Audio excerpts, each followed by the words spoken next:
പോയി കഴിഞ്ഞാൽ കിട്ടത്തില്ല. പിന്നെ നമ്മൾ അറിയത്തില്ല. നമ്മൾ പിന്നെ വണ്ടി പിന്നെ തിരിച്ച് ഫിറ്റ് ചെയ്ത് സ്റ്റാർട്ട് ചെയ്യുമ്പോൾ കോഴ്സ് എടുത്ത് പഠിക്കാനും കുഴപ്പമൊന്നുമില്ല. നമ്മൾ പേടിക്കുക അല്ലെങ്കിൽ സെറ്റോടെ മാറേണ്ടിയൊക്കെ വരും. മെസ്സി പറഞ്ഞു ഇതിനകത്ത് ആ പെട്രോൾ തടയാൻ സാധനമേ ഇല്ല എന്ന് പറഞ്ഞു.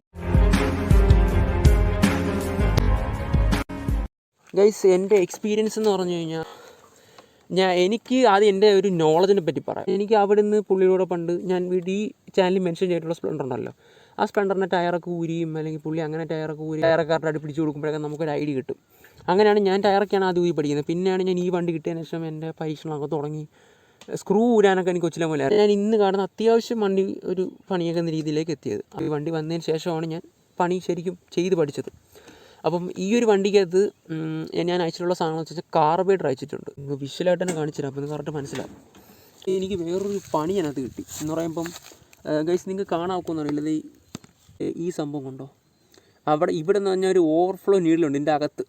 ആ ഒരു സാധനം എന്തു പറയുക പോയി കഴിഞ്ഞാൽ ഒരു ബുള്ളറ്റ്, കുഞ്ഞൊരു ബുള്ളറ്റിനെ ഷേപ്പിക്കുന്ന സാധനം, കുഞ്ഞൊരു പ്ലാസ്റ്റിക്കിൻ്റെ സാധനം, അതിന് 160 രൂപ ആണ്ടെന്ന് കൊടുത്ത് മാറണേ. അത് അയച്ചു മേടിക്കുക ഇവിടെ മിസ്സായി. പെട്രോൾ എന്നാലും ഞാൻ എല്ലാം പോകും എന്തൊക്കെ വെച്ചിട്ട് ഇരിക്കുന്നില്ല. അച്ഛന് മേശരി കൊടുത്ത മേശരിയാണ് പറഞ്ഞത്. മേശരി പറഞ്ഞ് ഇതിനകത്ത് ആ പെട്രോൾ തടയാൻ സാധനമേ ഇല്ല എന്ന് പറഞ്ഞ്. പെട്രോൾ അന്നല്ലേ പെട്രോൾ ലീക്ക് ഓവർഫ്ലോ ആയിരിക്കും. ഓവർഫ്ലോ നീഡിൽ നിന്നാണ് എൻ്റെ പേര്.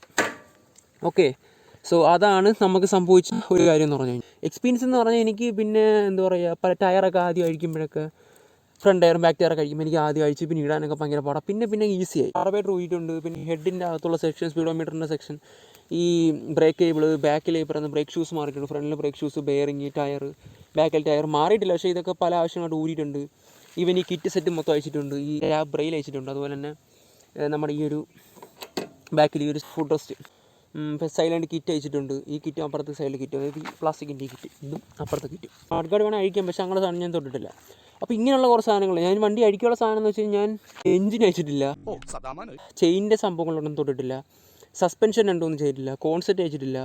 അതുപോലെ തന്നെ ഈ പറഞ്ഞ പോലെ എന്താ ക്ലച്ചൊക്കെ അയച്ചിട്ടുണ്ട്. പിന്നെന്ന് പറഞ്ഞാൽ വണ്ടിയിൽ ഏകദേശം ഞാൻ തൊടാത്ത അകത്ത് വയറിങ്ങിൻ്റെ എല്ലാ സാധനങ്ങളും ഞാൻ കൈവച്ചിട്ടുണ്ട്. കാർബേറ്റർ, അപ്പോൾ അതെന്താണ് കാർബേറ്റർ അയക്കുന്നത് എന്താണെന്നുള്ളൊരു ഐഡിയ കിട്ടുക. അല്ലെങ്കിൽ നമ്മൾ എവിടെയെങ്കിലും നല്ലപോലെ മനസ്സിലാക്കി, അല്ലെങ്കിൽ ഒരുപാട് ചെയ്യുന്ന കണ്ടിട്ടെങ്കിലേ സ്വന്തമായിട്ട് ചെയ്യാൻ തുടങ്ങും. അന്നേരം വലിയ പണികൾ, ചെറിയ പണികളാണെങ്കിൽ പിന്നെയും കുഴപ്പമില്ല, നമുക്ക് അത്രയ്ക്ക് എത്തുള്ളൂ. പക്ഷേ എഞ്ചിൻ സൈഡൊക്കെ തൊടുമ്പോൾ എഞ്ചിൻ സൈഡൊക്കെ എന്താ പറയുക, നല്ലപോലെ പഠിച്ചതിന് ശേഷം മാത്രം ഇളക്കുക. എഞ്ചിൻ സൈഡിലേക്ക് നിങ്ങൾ തൊടാൻ വേണ്ട. ഇപ്പോൾ നല്ല എക്സ്പേർട്ടായി പഠിച്ചില്ല, എഞ്ചിൻ്റെ മെക്കാനിക്സൊക്കെ വെള്ളം ഒരു കോഴ്സ് എടുത്ത് പഠിക്കാനും കുഴപ്പമൊന്നുമില്ല. വണ്ടി അഴിച്ച് പണിയുന്ന സമയത്ത് നിങ്ങൾ എടുക്കാൻ പോകുന്ന എന്താണെന്നുള്ളൊരു ബോധം വേണം. നിങ്ങൾ ആദ്യം അഴിക്കുമ്പോൾ സാധനം എന്താണ്, അത് അഴിക്കുമ്പോൾ എന്തൊക്കെ വേണം, അതിന് എന്തൊക്കെ പോവും, അപ്പോൾ അത് ഇടാനുള്ള വലിയൊരു ഒന്ന് കളഞ്ഞ് സ്ക്രൂസൊക്കെ ആണ്, കുഞ്ഞു കുഞ്ഞു സാധനങ്ങൾ എന്തൊക്കെയും പോകാത്ത രീതിയിൽ.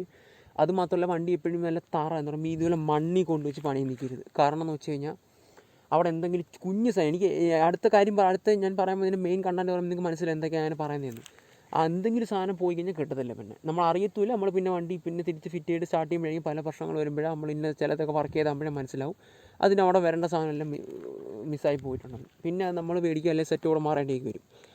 അപ്പം ഇങ്ങനെയുള്ള കുറേ സംഭവങ്ങൾ ഇതിനകത്ത് പ്രശ്നമായിട്ടുണ്ട്. അപ്പോൾ നിങ്ങൾ ആ ഒരു കാര്യം ഒരു കാരണവശാലും മിസ് ചെയ്യരുത്. എന്ന് പറയുമ്പം ഒരു ചെറിയ സാധനം എടുത്ത് വെക്കുക, വേണ്ട ടൂൾസ് എന്തൊക്കെയാണെന്ന് നോക്കുക, അവിടെ മാത്രം ശ്രദ്ധിക്കുക. നമ്മൾ ശ്രദ്ധ വേറെ പോയിന് പണി കിട്ടും. വണ്ടി പണി എന്ന് പറഞ്ഞത് നമ്മൾ ഡ്രൈവിങ്ങും ബൈക്ക് റൈഡിങ്ങും പോലെ എപ്പോഴും കണ്ണ് വേണ്ടൊരു സാധനം തന്നെയാണ്. ഒരു നിമിഷം പോലും കണ്ണ് തെറ്റരുത്. ഈവൻ നമ്മൾ എന്ത് ഫുഡ് കഴിക്കാനാണ് അത്യാവശ്യമായിട്ട് മാറുമെങ്കിൽ പോലും എല്ലാം എടുത്ത് മാറ്റി ടൂൾസ് എല്ലാം സേഫാക്കി വെച്ച് അങ്ങനെ സെറ്റ് ചെയ്തുകൊണ്ട് നമ്മുടെ വീട്ടിൽ നിന്ന് പണിയുന്നതിലും ഇവിടുത്തെ കാര്യം ഞാൻ പറയാം, വളരെ സേഫാക്കി ഒരു നമുക്ക് പറ്റിയ എൻവയോൺമെൻറ്റ് ആക്കിയിട്ട് വണ്ടി ഇപ്പോഴും അഴിക്കാവും. കാരണം ഒരു സാധനം പോയി കഴിഞ്ഞാൽ പിന്നെ ഭയങ്കര പാടാണ് കിട്ടാൻ. ഇവൻ ഒരു ചെറിയ സ്ക്രൂവോ ബോൾട്ടാണെങ്കിൽ പിന്നെയും മേടിച്ചിടാം. അങ്ങനെയുള്ള കുറച്ച് കാര്യങ്ങൾ വണ്ടിയെ ശ്രദ്ധിക്കുക, എടുത്ത് വയ്ക്കുക. പിന്നെ വണ്ടി എന്തൊക്കെ ഊരണം നോക്കുക. പിന്നെ ഊരാൻ പോകുന്ന സാധനം എത്രത്തോളം എല്ലാ സാധനവും ഒരേ എന്താ പറയുക, ഒരു ഭയഭക്തി ബഹുമാനം അല്ലെങ്കിൽ അത്രയും കെയറോട് കൂടി മാത്രം അഴിക്കും. വണ്ടി അഴിച്ച് പണയാൻ പോകുമ്പോൾ എല്ലാ പാർട്സും ഈവൻ ചെറിയ സ്ക്രൂവിന് പോലും അത്രയും കെയർ കൊടുത്തുകൊണ്ട് മാത്രം ഊരുക. അതാണ് എനിക്ക് പറയാനുള്ള എക്സ്പീരിയൻസ്. ഇനിയാണ് ഈ വീഡിയോയുടെ ഏറ്റവും മെയിൻ പാർട്ട്. ആ പാർട്ടോടെ കഴിയുമ്പോൾ നിങ്ങൾക്ക് എല്ലാം മനസ്സിലാവും. ഓക്കെ.